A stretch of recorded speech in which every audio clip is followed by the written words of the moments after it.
هنوز جهان در حال هضم این خبر هست که دونالد ترامپ رئیس جمهوری بعدی آمریکا خواهد بود. همین چند روز قبل بود که آیت الله علی خامنه‌ای درباره این انتخابات صحبت کرد. بشنویم که چه گفت. اون مرد چون واضح‌تر گفت، صریح‌تر گفت، اینا مردم آمریکا بیشتر به او توجه کردند.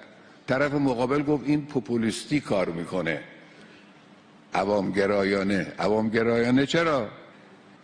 برای خاطری که حرفاشو مردم نگاه میکردن میدیدن درسته.